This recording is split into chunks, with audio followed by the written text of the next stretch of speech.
O king, one should perform his occupational duties according to these instructions, as well as other instructions given by the Vedic literature, just to remain a devotee of Lord Krishna. Thus, even while at home, one will be able to reach the destination. O King Yudhishthira, because of your service to the Supreme Lord, all of you Pandavas defeated the greatest dangers posed by numerous kings and demigods. By serving the lotus feet of Krishna, you conquered great enemies who were like elephants, and thus you collected ingredients for sacrifice.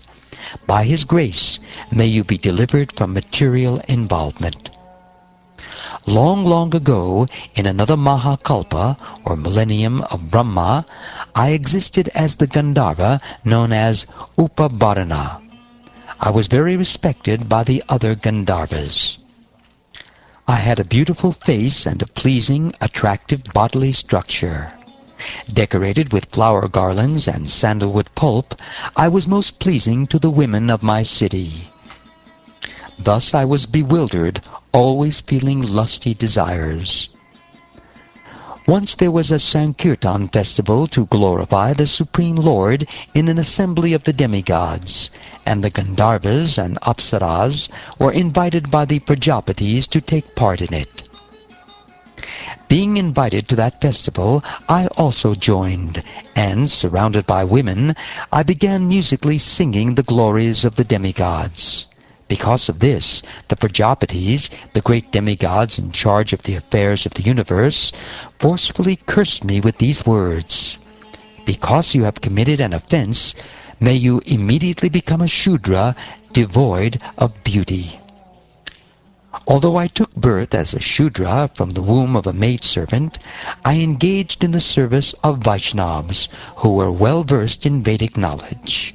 Consequently, in this life, I got the opportunity to take birth as the son of Lord Brahma.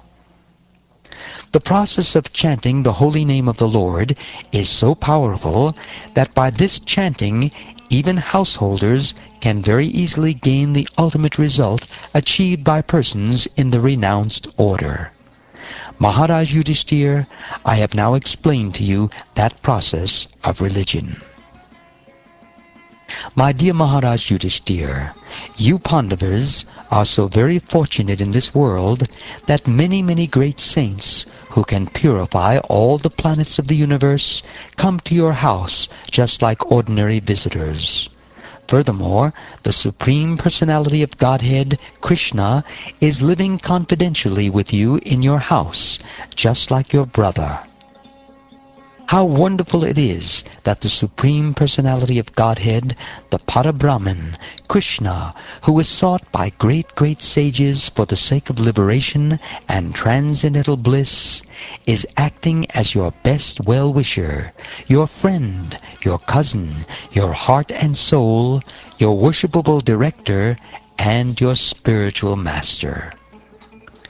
Present here now is the same Supreme Personality of Godhead, whose true form cannot be understood even by such great personalities as Lord Brahma and Lord Shiva. He is realized by devotees because of their unflinching surrender.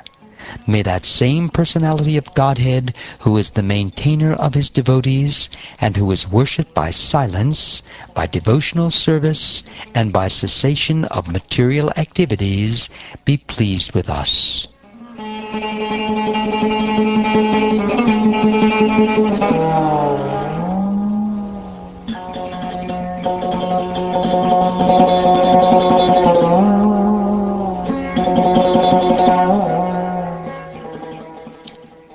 Sri Shukdev Goswami said, Maharaj Yudhishthira, the best member of the Bharat dynasty, thus learned everything from the descriptions of Narad Muni. After hearing these instructions, he felt great pleasure from within his heart, and in great ecstasy, love, and affection, he worshipped Lord Krishna. Narad Muni, being worshipped by Krishna and Maharaj Yudhishthira, bade them farewell and went away. Yudhishthira Maharaj, having heard that Krishna, his cousin, is the Supreme Personality of Godhead, was struck with wonder. On all the planets within this universe, the varieties of living entities, moving and non-moving, including the demigods, demons, and human beings, were all generated from the daughters of Maharaj Daksha. I have now described them and their different dynasties.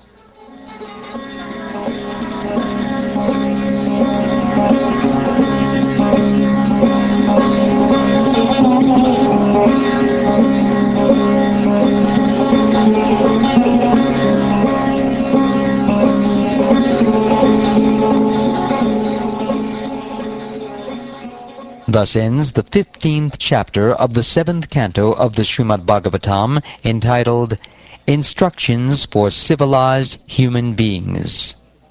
And this ends the 7th canto.